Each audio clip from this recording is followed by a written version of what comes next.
안녕하세요. 미래를 설계하라 경제잡학사전 고혜림입니다. 오늘도 두 분의 아나운서와 함께 경제 이야기 함께 나눠보도록 하겠습니다. 오늘은 장진현, 김유진 아나운서와 함께합니다. 안녕하세요. 안녕하세요. 네, 그러면 미증시부터 확인하고 넘어가도록 하겠습니다. 이 미증시는 관세 정책이 본격화되면서 어젯밤 혼조세로 마감을 했는데요. 자세한 분위기 함께 알아보도록 하겠습니다. 자, 진현 아나운서, 어젯밤 미국장 어떻게 흘러갔나요? 네, 2월 27일 미증시 마감 시황 전해드립니다. 뉴욕 증시는 엔비디아에 대한 기대감이 기저로 형성되며 트럼프 감세 정책에 웃다가 관세 불확실성에 우는 형세를 보였는데요. 바로 지수부터 살펴보겠습니다. 다우존스 0.43% 하락한 43,433.12포인트로 종가 형성했고요. 기술주 중심의 나스닥 지수는 0.26% 반등에 성공했습니다. 이 감세 정책에 대한 영향을 받은 것으로 보여집니다. S&P 500 지수 0.01% 소폭 올라주며 강보합권에서 거래 마무리됐습니다. 다음으로 글로벌 이슈도 한번 살펴보도록 하겠습니다. 먼저 첫 번째 소식입니다. 도널드 트럼프 미국 대통령이 우크라이나 전쟁 종전 협상과 관련해 미국이 우크라이나 안전보장을 맡지 않고 유럽에 일임하겠다고 전했습니다. 또한 우크라이나 나토 가입 가능성을 일축하며 그 시도가 전쟁을 촉발했다고 말했는데요.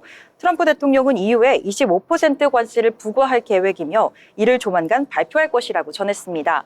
캐나다, 멕시코에 대한 신규 관세는 4월 2일부터 적용됩니다. 중국의 대만 무력 점령 가능성에 대한 질문에는 절대 언급하지 않겠다라고 말했지만 스스로 그런 입장에 두고 싶지 않다라고 덧붙였습니다. 다음 두 번째 소식 들어보겠습니다.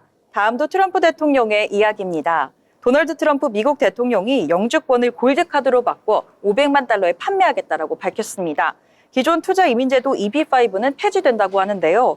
트럼프 대통령은 부유한 사람들이 미국에 와서 돈을 쓰고 세금을 내며 국가부채 해결에도 기여할 것이라고 강조했습니다. 골드카드는 일자리 창출 등 기존 요건 없이 사실상 세계에서 가장 비싼 영주권이 될 것이라고 전망했는데요. 러시아 신흥재벌도 구매 가능성이 있다고 전했습니다. 다음으로 세 번째 소식도 전해드리겠습니다. 도널드 트럼프 미국 대통령이 첫 내각회의에서 대규모 예산 삭감을 추진하며 머스크 장관이 이끄는 정보효율부가 연방직원 감축을 본격화했습니다.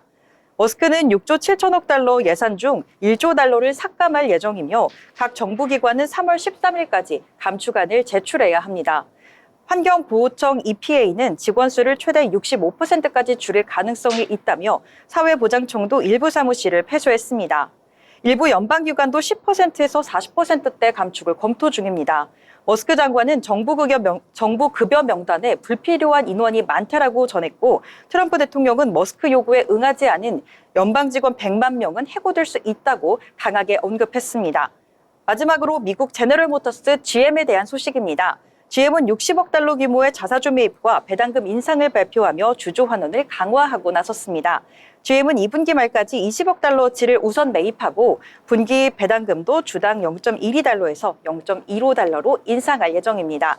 최근 트럼프 관세 우려로 주가가 하락하기는 했지만 이번 발표 이후 6%대 강세를 보이며 시장의 긍정적 반응을 얻어냈습니다. 도이체방크도 GM의 주주 환원 정책을 긍정적으로 평가하며 투자 의견을 상향 조정했다고 전했습니다. 자, 이렇게 글로벌 이슈들 한번 살펴봤는데요. 다음으로는 히트맵 열어서 전반적인 종목별 흐름도 살펴보도록 하겠습니다. 뉴욕 증시는 트럼프 대통령의 감세 정책에 대한 기대감이 반영되면서 기술주 중심의 강세가 눈에 띄는 모습입니다. 먼저 M7 기업부터 자세하게 살펴보겠습니다. N7 기업 중 오늘 눈에 띄는 건 단연 엔비디아일 텐데요. 4%대 강하게 올라와 줬습니다. 장 마감 이후에 공개될 실적 발표를 앞두고 기대감이 모아진 듯 보입니다. 한편 엔비디아는 장 마감 이후에 시장 예상치를 뛰어넘는 실적을 공개했는데요. 지난 분기 매출 393억 달러, 순이익 221억 달러를 기록하며 전년 대비 각각 78%와 80% 증가했다고 밝혔습니다. 이번 분기 예상 매출도 시장 전망치를 웃돌며 우려를 잠재웠습니다. 또 젠순왕 CEO는 AI 칩 블랙엘에 대한 수요가 폭발적이라고 강조하고 나섰습니다. 다만 개인 부문 매출은 다소 기대에 미치지 못한 점 참고하시면 좋을 것 같습니다. 이 엔비디아에 대한 기대감으로 인해 반도체주들 전반적으로 강세를 보이고 있는데요. 브로드컴과 엔비디아의 AI 칩을 생산하는 세계 최대 파운드리 업체 TSMC 모두 상승하는 흐름을 보였습니다. 브로드컴은 5%대 넘게 상승해주며 강하게 파란불 켜내는 모습입니다. 다만 워낙 기대감이 컸던 만큼 이 정도 호실 쪽에 다음 장에서도 좋은 긍정적인 영향으로 작용할지에 대해서는 조금 더 지켜봐야 할 것 같습니다. 마이크로소프트, 다음으로 애플은 채용 등에 있어 성별, 인종, 민족 등 다양성을 장려하는 프로그램을 유지하겠다라고 전하며 이를 폐지할 것을 요청했던 트럼프와는 대립 중이라고 밝혔습니다. 이처럼 트럼프 대통령과 의견이 엇갈리면서 주가가 소폭 출회된 것으로 보여집니다. 메타는 지난 6거래일 하락세를 끊고 오늘 2% 넘게 올라와 줬습니다. AI 프로젝트를 위해 미국의 새로운 데이터 센터를 건립할 것으로 추진 중이란 보도가 나왔는데요. 비용은 2천억 달러를 넘을 것으로 보여지고 있습니다. 이에 대한 기대감에 힘입어 상승불 켜내는데 성공했습니다. 반면 테슬라는 4% 가까이 매물이 빠져나갔습니다. 현재 300달러 선도 깨진 상황인데요. 오늘 장에서는 4% 가까이 하락했는데 유럽 시장의 판매 부진에 대한 여파가 오늘까지 이어진 것으로 풀이되고 있습니다. 또한 부분 자율주행 시스템이 업그레이드에 대한 실망감도 큰데요. 사용자 다수는 중국에서의 테슬라 도심 내비게이션 기능이 머스크가 애당초 약속했던 기술에는 미치지 못한다고 평가했습니다. 다음으로 구글도 살펴보시면 1.5% 하락세를 연출하며 빨간불을 켜내는 모습입니다. 업종별로도 한번 살펴보도록 하겠습니다. 제약바이오단에서는 존슨앤존슨, 암젠, 그리고 머크앤코가 각각 1.81%, 3.93%, 2.24% 하락하며 전반적으로 제약바이오단의 약세가 눈에 띄는데요. 하지만 일라이릴리가 미국 내 의약품 생산 확대를 위해 270억 달러를 투자한다라고 발표하면서 오늘도 1.47% 올라와주며 상승을 견인하는 모습입니다. 호실적을 공개하며 전반적으로 모습이 좋았었던 이 필수 소비재단은 오늘 장에서 좀 약한 모습을 보였는데요. 월마트는 1.52% 빠져나갔고 코스트코 역시 2% 넘게 매물이 출회됐습니다. 펩시는 3% 넘게 큰 폭으로 떨어지며 하방 압력을 가했습니다. 투자의 기재 워런 버핏이 이끄는 버크셔 해서웨이는 주가가 현지 시간 24일 사상 최고치를 경신했었죠. 하지만 이번 장에서는 1.14% 하락했습니다. 상승분에 대한 차익 실현 매물이 출회된 것으로 풀이되고 있습니다. 마지막으로 소프트웨어단도 한번 살펴보겠습니다. 이 소프트웨어단에서는 인투이트가 눈에 띄는데요. 인투이트 오늘 장에서 12.58% 강하게 상승불 켜냈습니다. 운영하고 있는 세금 보고환급 소프트웨어 터보텍스의 매출을 월가 전망치를 우회한 수준으로 전망하고 이렇게 상승불을 강하게 켜내주는 모습입니다. 미증시는 오늘 장에서도 좀 힘겹게 버텨주고 있는 모습을 보였는데요. 하지만 JP모건은 트럼프의 관세 리스크를 투자자들이 과소평가하고 있다며 이게 시장에 본격적으로 반영될 경우 하방 압력을 피할 수는 없을 것이다라고 말한 바 있는 만큼 투자자 여러분들도 이 점 참고하시면 좋을 것 같습니다. 이상 마감 시황 전해드렸습니다. 네, 미증시부터 글로벌 증시까지 전체적으로 잘 짚어주셨습니다. 이 전통적 우량주는 어젯밤에 약세를 보였고요. 기술주 같은 경우에는 저가 매수세가 유입되면서 혼조로 마감되는 모습 나타났습니다. 특히 엔비디아의 실적 발표가 있었는데요. 4분기 실적이 예상을 뛰어넘는 결과가 나오면서 주가에는 어떠한 영향을 미칠 수 있을까 많은 분들이 궁금하셨을 것 같은데요. 이와 관련한 내용도 함께 전해드리도록 하겠습니다. 자, 유진 아나운서 이 부분에 대해서 찾아보셨다고요? 네, 엔비디아 인공지능 대장주죠. 4분기 매출이요. 전년 동기 대비 78% 증가한 393억 3,100만 달러, 우리 돈으로 56조 4,582억 원으로 집계됐는데요. 순이익도 80% 늘어난 220억 9,100만 달러를 기록했다고 합니다. 네, 엔비디아 26일 뉴욕 증시 마감 후 이 같은 내용을 골자로 하는 2024년 회계연도 4분기 실적을 공개했는데요. 이 보도에 따르면은 4분기 매출액은 시장 조사 업체 LSEG 전망치인 380억 5천만 달러를 뛰어넘었습니다. 이 두 당 순이익 역시 0.89달러로요. 전망치 0.84달러를 웃도는 결과를 냈는데요. 이 엔비디아는 2025년 1분기 매출액도 LSEG 전망치 418억 달러보다 높은 430억 달러에 이를 것으로 예상한다고 밝혔습니다. 이 전체 매출의 90%를 차지하는 데이터 센터 매출액은요, 전년 동기 대비 93% 증가한 355억 8천만 달러를 기록했는데요. 이는 AI 열풍으로 데이터 센터 그래픽 처리 장치 수요가 급증한 이유입니다. 그렇다면 데이터 센터가 어떤 것인지 좀 궁금하실 것 같은데요. 이 클라우드랑 AI, 슈퍼컴퓨팅, 엔터프라이즈 워크로드를 처리하는 서버 및 하드웨어 인프라를 말합니다. 이 핵심 역할을 살펴보면요. AI 모델 학습 추론을 가속화해서요. 챗 GPT 같은 AI 모델이 훈련이나 운영을 할 때 필요한 연산을 수행하게 하고요. 또 클라우드 서비스를 지원해서 아마존이나 구글 등이 지금 엔비디아의 GPU를 활용하고 있습니다. 또 슈퍼컴퓨터 과학 연구 지원 등을 통해서 기후 분석이나 신약 개발 등에 활용이 되기도 합니다. 엔비디아는 원래 그래픽 카드 회사였는데요. 데이터 센터 사업이 최근에는 가장 큰 매출원으로 성장을 했습니다. 그래서 전체 매출액 중에 약 80% 이상이 이 데이터 부문에서 발생을 하고 있다고 하는데요. 주요 제품으로는 호퍼 아키텍처, 블랙웰 아키텍처 등이 있고요. 주로 사용하는 고객들이요. 빅테크랑 AI 스타트업이라고 합니다. 지금 올해 관심사는요, 이 엔비디아가 블랙웰이라는 차세대 AI 프로세서를 얼마나 빨리 출시할 수 있느냐에 달려 있는데요. 그렇다면 블랙웰은 뭔지 살펴보면요, 이 엔비디아의 최신 AI 가속기 시리즈입니다. 그래서 데이터 센터에서 AI 클라우드 또 슈퍼컴퓨팅 작업을 처리하는 용도로 개발이 되었습니다. AI 모델 훈련을 하기도 하고요. AI 추론을 하기도 하고 클라우드 서비스를 지원을 하기도 하는데요. 이 엔비디아는 작년 4분기 블랙웰 매출이 110억 달러라고 밝혔었는데요. 콜렛 크레스 엔비디아 최고 재무 책임자는요, 올 1분기에 차세대 AI 칩 블랙웰의 매출이 상당히 증가할 것으로 예상한다면서요. 이 데이터 센터의 AI 혁신의 중심인 블랙웰에 대한 기대감이 엄청 커지고 있습니다. 2025년에는요, 블랙웰 울트라가 출시 예정이고요.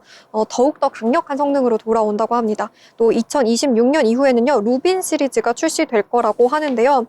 다시 한번 정리를 하자면 엔비디아 4분기 매출이 너무 좋았고 순이익이 시장 예상치를 상회했다.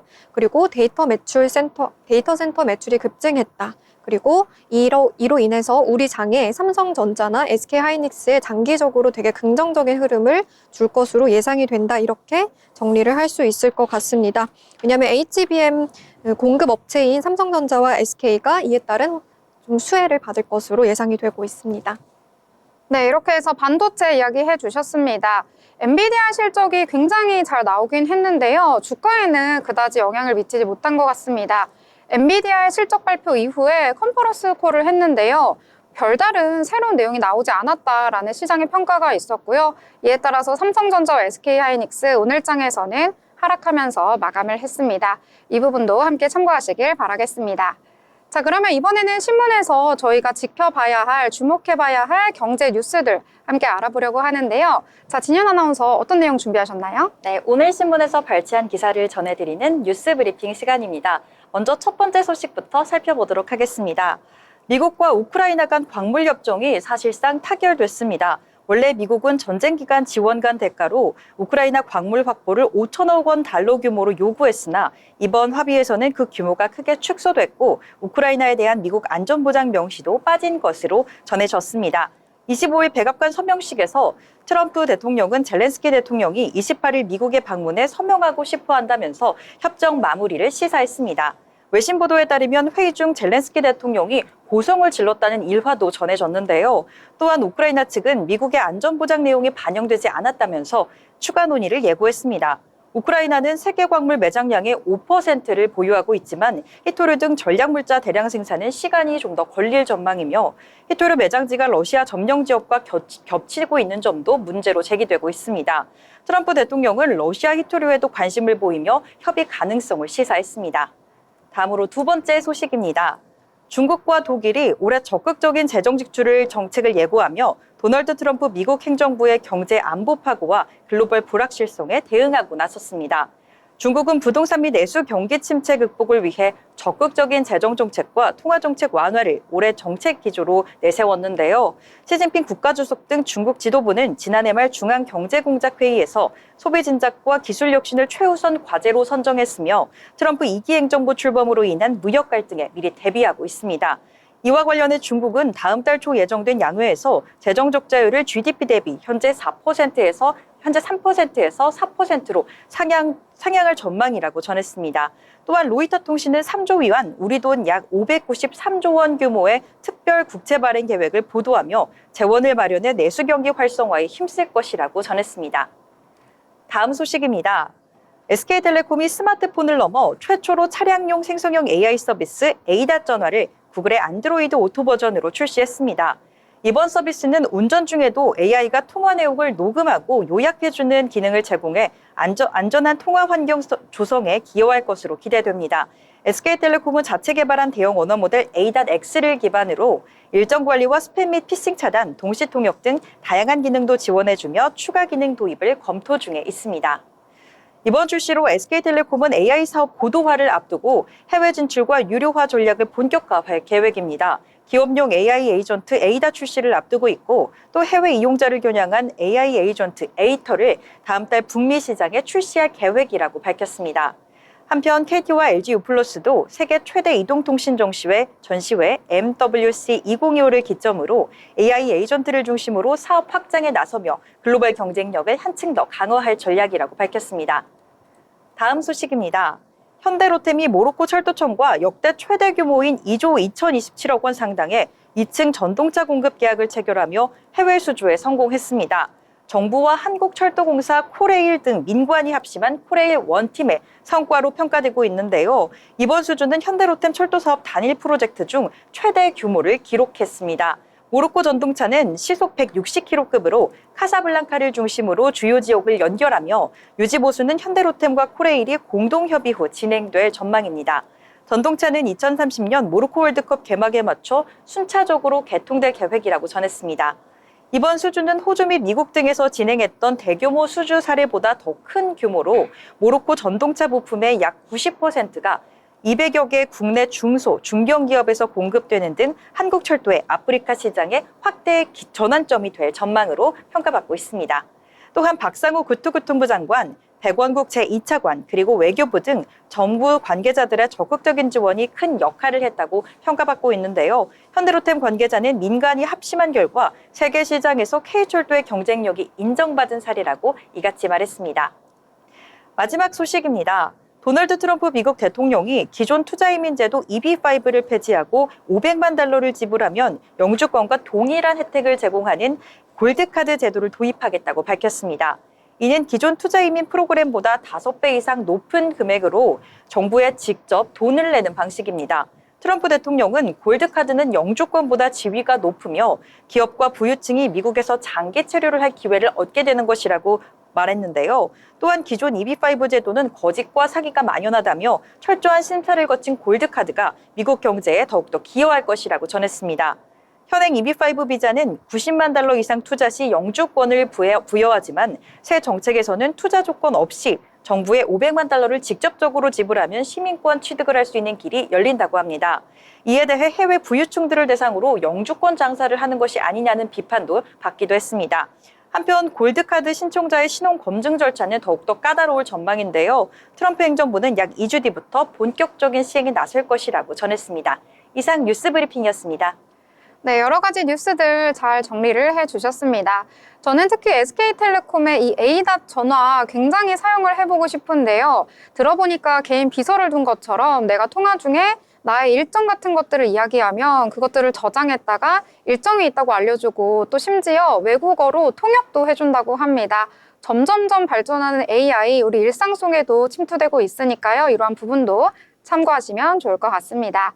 더불어 본 방송에서 제공하는 정보는 투자 판단을 위한 조언일 뿐 해당 종목의 가치, 상승과 하락에 대해서는 보장하지 않습니다.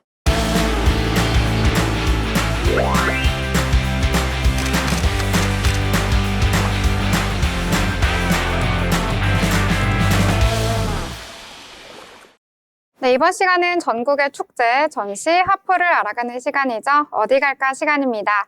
오늘 어디 갈까는 이효정 아나운서와 함께 하겠습니다. 안녕하세요. 안녕하세요. 네, 효정 아나운서, 오늘은 어디로 떠나볼까요? 네, 오늘은 아이들과 함께 가기 좋은 곳을 소개해드리려고 합니다. 날이 조금씩 풀리면서 가족들과 함께 1박 2일 여행을 계획하고 계신 분들이 있다면 파주 출판도시에서의 1박은 어떨까요? 파주 출판도시 내에 있는 활판 인쇄박물관에서 열리는 1박 2일 별자리 캠프가 있습니다. 무드등 만들기 체험부터 밤하늘 가득한 별빛을 직접 보고 느낄 수 있는 천문대 체험까지 준비가 되어 있는데요. 1박 2일 동안 열리는 캠프의 일정을 조금 더 자세하게 소개해드리겠습니다. 출판도시에 있는 활판 인쇄박물관에 집결을 해서 가장 먼저 무드등 만들기 체험을 진행을 하는데요. 아이들은 마블링 기법으로 무드등을 만들고 부모님은 활판 인쇄 기법으로 문장을 만들어서 아이들이 만든 무드등 위에 이 문장을 인쇄를 해볼 수가 있습니다.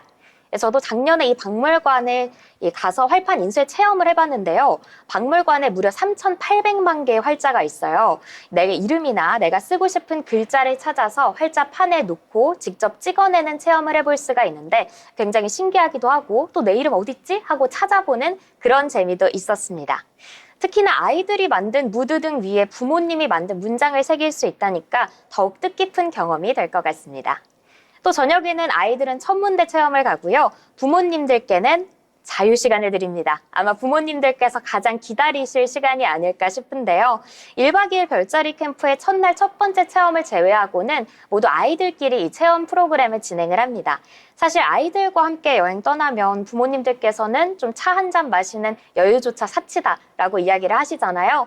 그런데 1박 2일 캠프에서는 아이들이 유익한 체험을 하는 동안 부모님들께서는 출판도시에 있는 북카페에서 오랜만에 여유를 즐기면서 재충전의 시간을 가질 수가 있습니다.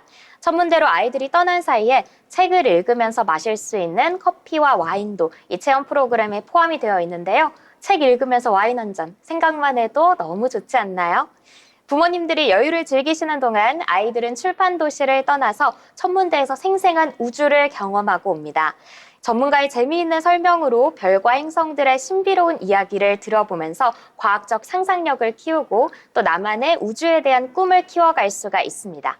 이 1박 2일 캠프의 하이라이트, 바로 천체 망원경으로 별빛을 관찰해보는 시간입니다. 망원경을 통해서 밤하늘의 별을 내 눈으로 직접 보는 경험은 우리 아이들에게 잊지 못할 추억이 될 것 같습니다.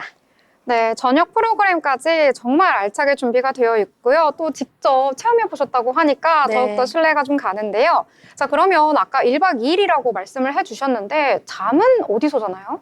네. 이 프로그램을 모두 마치면 이제 숙소에서 가족들만의 시간을 보낼 수가 있는데요. 파주 출판도시 하면은 각자의 개성이 담긴 북카페가 많은데 이 북카페를 넘어선 북스테이가 있다는 사실도 여러분 알고 계셨나요? 이 입구부터 카운터, 심지어 엘리베이터까지 책으로 가득한 아날로그 감성의 숙소인데요. 이 북스테이에는 TV가 없는 대신에 책들이 방 안에 비치가 되어 있습니다. 아이들과 부모님들이 저녁에는 또 따로 시간을 보내기 때문에 방에 모여서 각자 저녁 시간을 어떻게 보내는지 이야기도 하고 함께 책도 읽어보면 더욱 좋을 것 같습니다. 다 가족들과 오손도손 하룻밤을 보내고 나면 이 다음 날에도 활판 인쇄박물관에 체험 프로그램이 준비가 되어 있습니다. 활판 인쇄박물관에서는 인쇄의 역사부터 여러 가지 인쇄 방법들을 소개를 하는데요. 여러 인쇄 방법들 중 실크스크린이라는 인쇄 기법을 직접 체험해 볼 수 있는 실크스크린 에코백 만들기 체험을 해볼 수가 있습니다.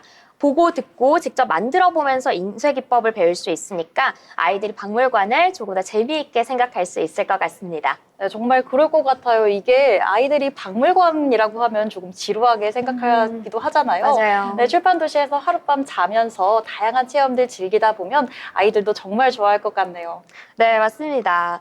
또 1박 2일 여행을 떠난다고 하면 사실 부모님들은 또 숙소, 어떤 거 먹을지, 카페, 놀거리까지 또 찾다 보면 이것도 굉장히 일이거든요. 그런데 이 활판 인쇄박물관에서 진행하는 별자리 캠프가 저녁 식사 또 점심까지 모두 포함이 되어 있고 체험 프로그램과 숙소까지 준비가 되어 있으니까 계획 세우기 머리 아픈 부모님들께도 굉장히 좋을 것 같다는 생각을 했습니다.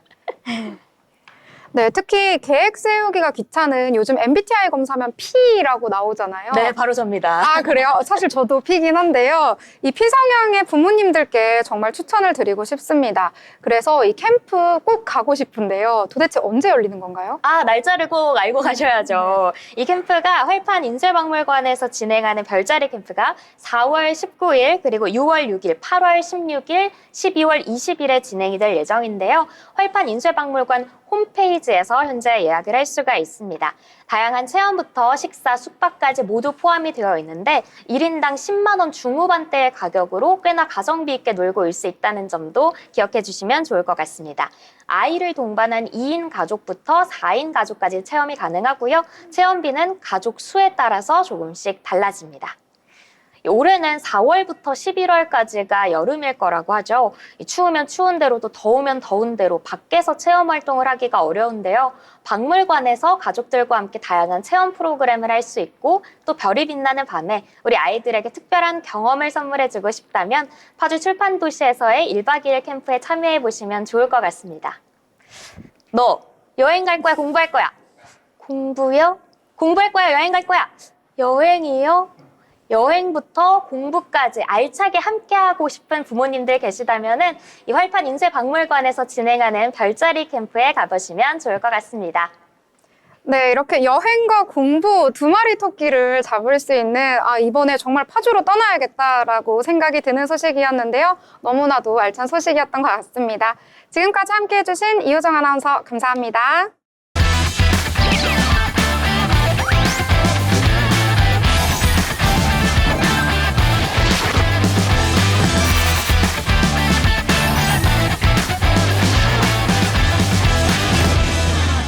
네, 이번 시간은 돈을 잘 벌고 싶은 고수가 되고 싶은 아나운서들이 모여서 주식 이야기, 경제 이야기 함께 나눠보도록 하겠습니다.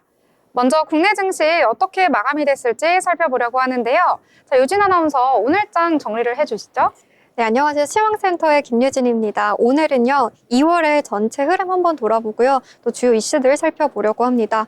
2월 들어서 코스피와 코스닥 지수 각각 5% 이상, 또 6% 이상 상승률 보이면서요. 주요국 주가 상승률을 앞질렀습니다. 이러한 상승의 주요 원인으로는요, 작년 하반기에 부진한 주가 흐름으로 인한 가격 매력이 부각되었기 때문인데요. 가격 매력으로 인해서 외국인 매수세가 유입이 되면서 증시 상승을 이끌고 있으나 정치적인 불안과 글로벌 경제 불확실성 등의 위험 요인도 있기 때문에 계속 지켜보셔야 할 것 같습니다. 또 최근에 25일 한은금통위원회에서는요, 기준금리를 3%에서 2.75%로 내리기도 했죠. 이번 금리 인하는요, 국내 경기 부양과 유동성 공급 확대를 위한 조치로 해석이 됩니다. 이렇게 2월달 흐름은 좀 좋았지만요. 오늘 코스피, 코스닥 모두 하락을 했습니다. 엔비디아의 호실적 발표에도 불구하고 미국 트럼프 대통령의 유럽연합 관세부가 예고와 또 대형주 배당락을 앞둔 매도세가 겹치면서요. 투자 심리를 위축한 건데요. 관세 발언에 따라서 자동세 포함 모든 제품에 25% 관세를 부과한다고 했고요. 글로벌 경기 둔화 우려가 조금씩 확산이 되고 있고 또 배당락 우려를 통해서 금융, 인터넷, 음식료 등 신고가 업종을 중심으로 차익 실현 매물이 출회되는 모습이었습니다. 또 외국인과 기관이 동반 매도에 나섰는데요. 오늘 코스피 지금 보시면요. 0.73% 하락한 2621에서 지금 마감을 했습니다. 코스피 사흘 만에 조금 반등하다가요. 다시 하락을 하면서 전강 후 약의 모습을 보여줬다고 보시면 됩니다. 상승 종목이 322개로요. 하락 종목 566개보다도 훨씬 적은 장이었습니다. 코스닥도 보시면요. 마찬가지로 전강 후 약이었다 이렇게 보시면 됩니다. 시작은 좀 좋았습니다. 0.35% 상승한 774.13에서 시작을 해서요. 마감은 0.07% 빠진 770.85로 낙폭이 점점 커지면서 하락하는 마감세를 보였습니다. 수급 상황도 보실 텐데요. 2월 동안 우리 시장을 이끌어갔던 주체 코스피는 기관이었고요. 코스닥은 개인이었습니다. 기관과 개인이 각각 순매도를 보였고요. 그에 맞춰서 이제 개인 투자자들이 적극적으로 순매수를 하면서 코스피는 시장을 이끌어 갔었는데요. 특히 개인 투자자들이요. 2조 5천억 원 규모의 순매수를 하면서 그들의 투자로 시장이 되게 견인되는 모습이었습니다. 코스피 보시면요. 개인이 매수세가 강했습니다. 개인 투자자 4,826억 원어치 사들이며 순매수 보였고요. 외국인과 기관이 지금 2,402억 원, 2,780억 원을 각각 덜어내면서 지수 하락에 기여하는 모습이었습니다. 외국인 투자자 6거래일 연속 덜어냈고요. 기관은 어제와는 다르게 오늘 매도로 포지션을 바꿨습니다. 코스닥도 살펴보시면요. 개인 투자자가 4거래일 연속 사들이면서 상승을 견인을 하려고 했지만 역부족이었습니다. 843억 원 사들였고요.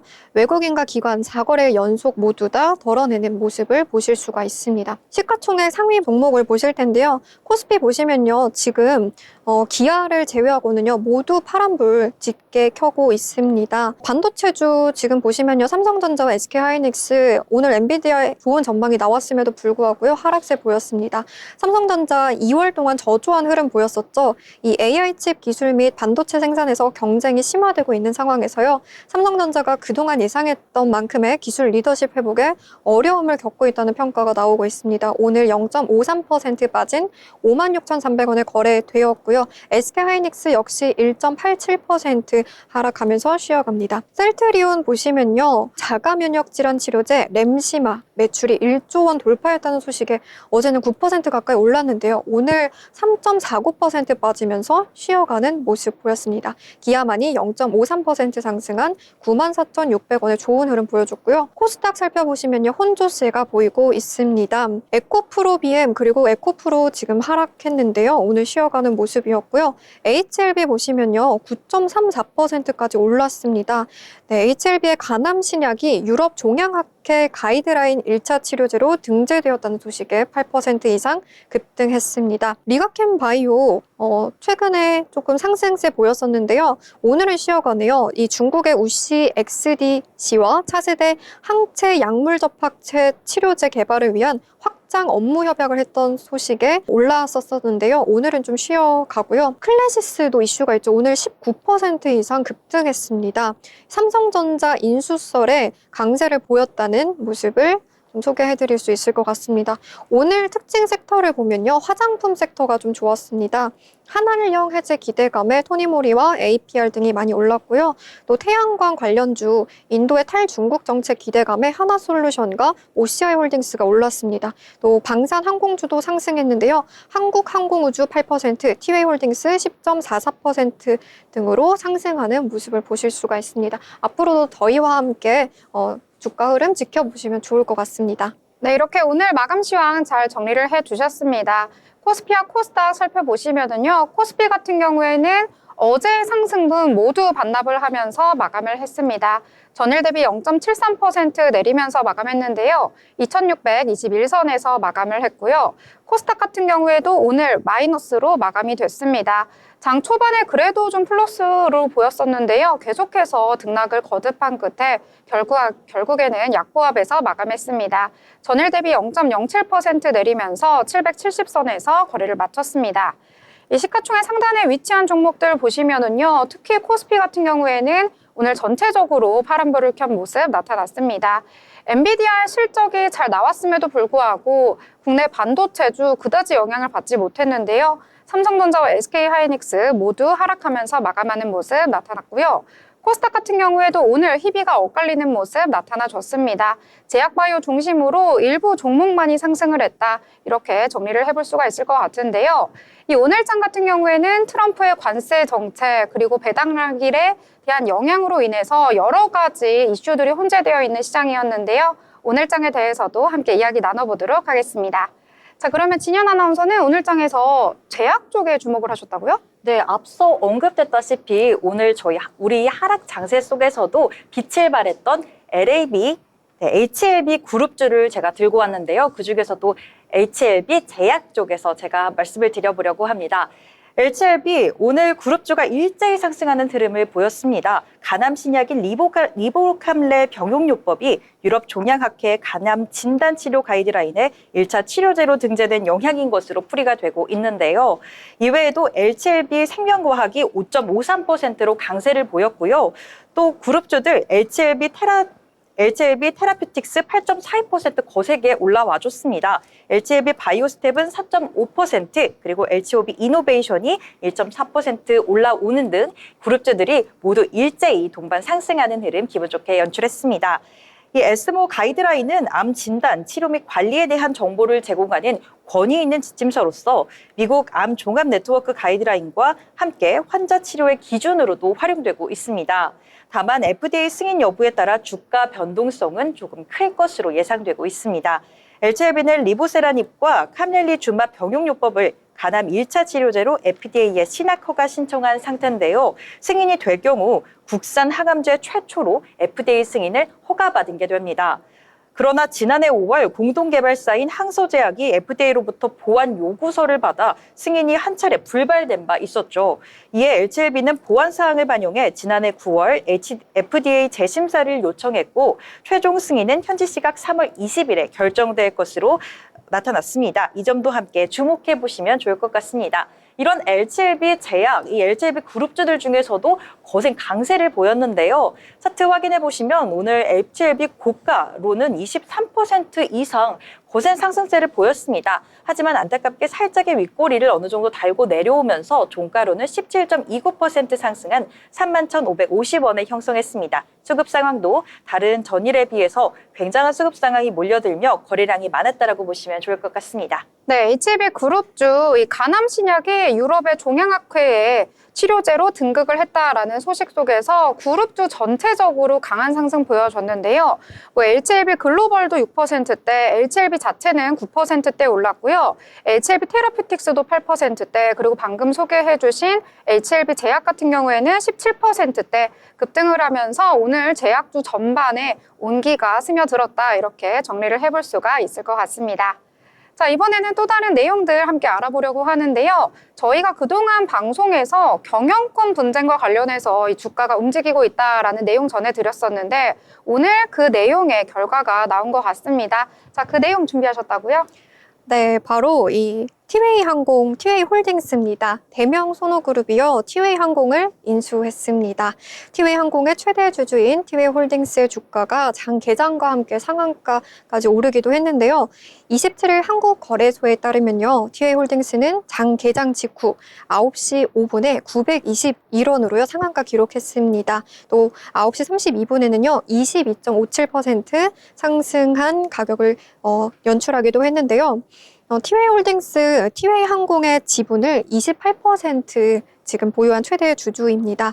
대명 소노그룹의 지주사 소노인터내셔널은요, 예림당이 보유했던 티웨이 홀딩스 지분 46.3%를 지난 26일에 매입하기로 결정을 한 건데요. 2,500억 원에 인수하는 주식 매매 계약을 체결했습니다. 티웨이 홀딩스는요, 티웨이 항공 지분 28.02%를 보유한 최대 주주로요, 티웨이 항공 예림당에서 티웨이 홀딩스, 티웨이 항공으로 이어지는 지배 구조를 구축하고 있습니다.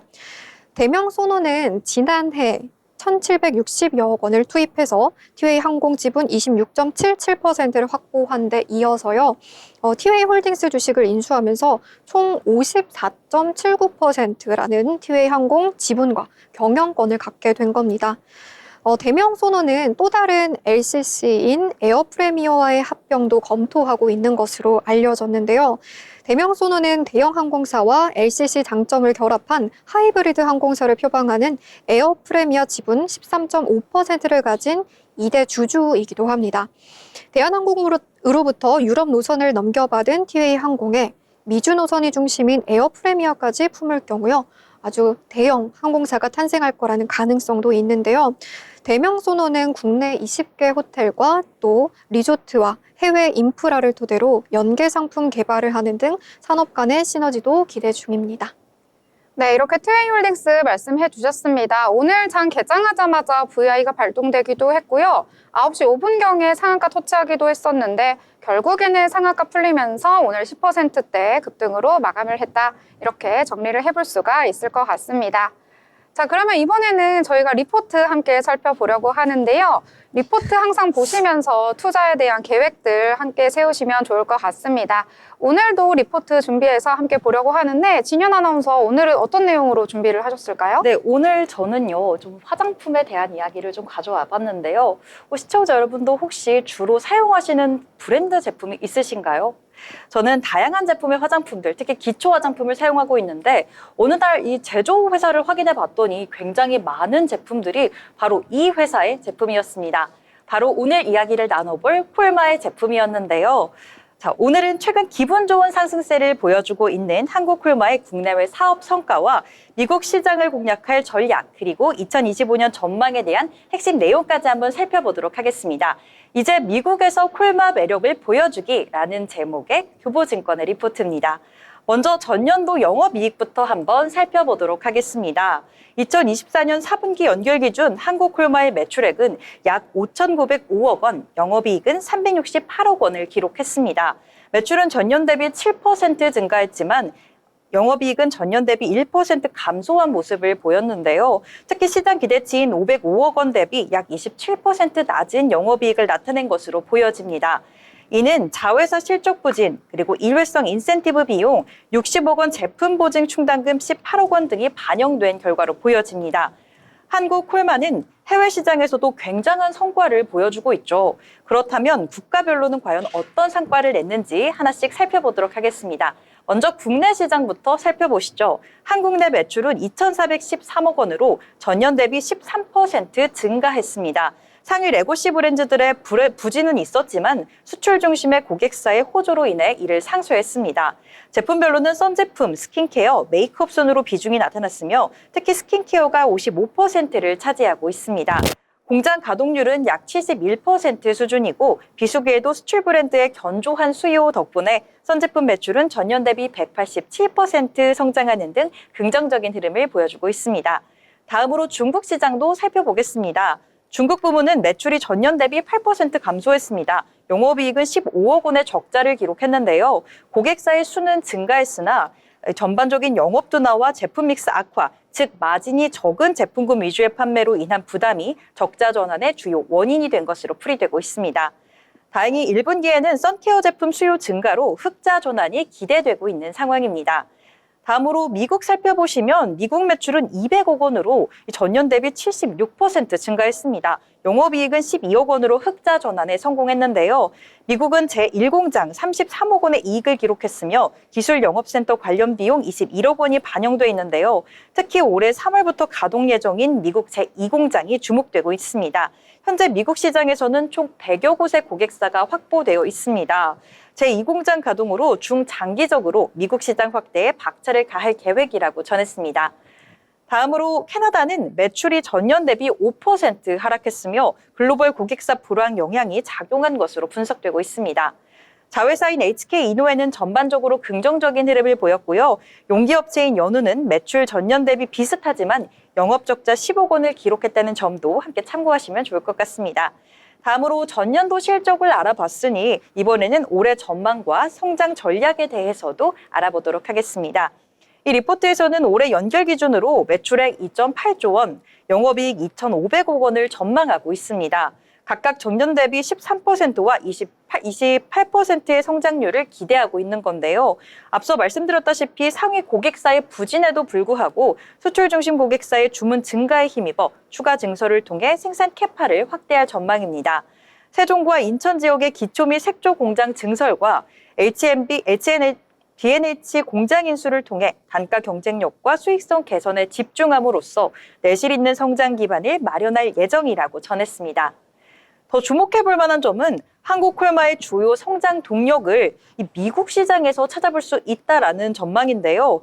미국 제1공장은 노후화 및 색조 제품 중심의 구조 속에서도 영업 강화를 통해 견조한 실적을 보여주고 있습니다. 그리고 올해 3월부터 가동 예정인 미국 제2공장은 한국보다 높은 자동화율과 콜마만의 경쟁력을 갖춘 기초와 선 제품 중심 생산으로 통한 성장 잠재력이 매우 높을 것이라고 평가받고 있습니다.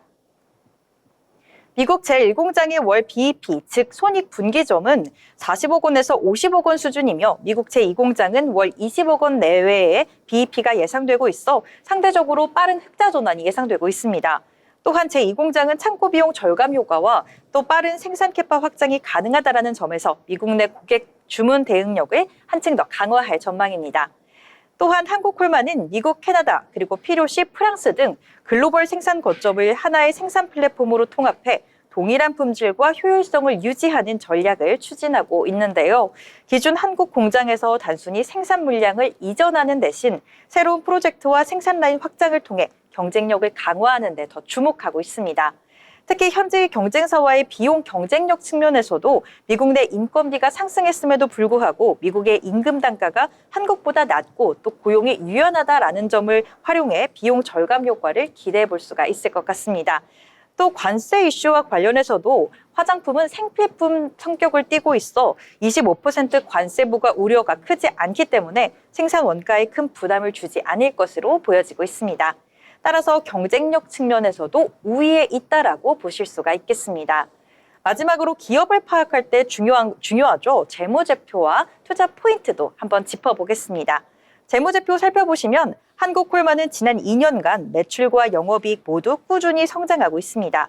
2022년 대비 23년도에는 매출과 영업이익이 각각 15.5%, 6.3% 증가했으며 24년도와 25년도에는 안정적인 성장세가 이루어질 것으로 전망되고 있습니다. 또 PER, PBR, 그리고 ROE 등 주요 재무 비율 역시 개선된 수치를 보였으며 전반적인 재무 건전성이 강화되고 있는 것으로 보여집니다. 이러한 성장성과 안정성을 바탕으로 이 리포트에서는 투자 의견을 바이로 제시했습니다. 또 목표 주가는 11만 원으로 설정을 했는데요. 정리를 한번 해보겠습니다.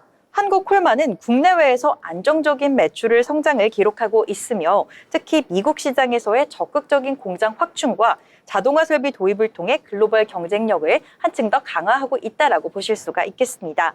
중국과 캐나다 시장에서는 단기적으로는 어려움이 있을 수 있지만 장기적으로 봤을 때는 기술력 연구개발 역량을 바탕으로 성장 모멘텀이 이어갈 것으로 전망되고 있는데요. 앞으로 하달령 해제에 대한 기대감도 모아지고 있는 만큼 글로벌 시장에서의 활약도 주목해 보시면 좋을 것 같습니다. 이상 리포트 전해드렸습니다. 네, 오늘 한국콜마에 대해서 정리를 잘 해주셨습니다. 이 남해 화장품을 만드는 이 화장품 ODM 업계에서는요, 한국콜마와 코스맥스가 양대 산맥이다 이렇게 볼 수가 있겠는데요. 특히 한국콜마 같은 경우에는 선크림을 아주 잘 만들기로 유명해서요, 앞으로의 전망도 굉장히 유망합니다. 이 점까지 참고하시길 바라겠습니다. 더불어본 방송에서 제공하는 정보는 투자 판단을 위한 조언일 뿐 해당 종목의 가치, 상승과 하락에 대해서는 보장하지 않습니다.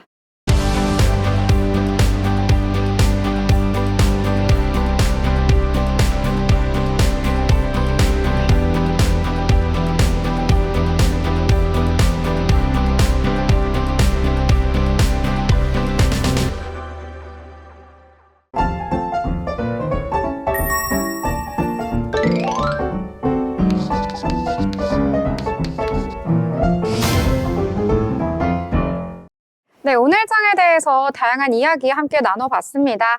자, 이번에는 오늘장 한 줄로 한번 요약을 해보려고 하는데요. 자, 유진 아나운서 여러 이야기 나눴는데 오늘장 한 줄로 표현하자면 어떻게 할 수 있을까요? 네, 저는 10글자로 말해보겠습니다. 관세 충격, 투자 심리 위축이라고 말할 수 있을 것 같은데요. 트럼프 대통령이 관세 부과를 예고하면서 대형주 중심으로 오늘 하락세가 펼쳐졌습니다. 그럼에도 불구하고 화장품이나 방산주 그리고 태양광 등이 강세를 보이면서요. 업종별로는 조금 차별화된 강세가 보여졌다라고 볼 수 있을 것 같습니다.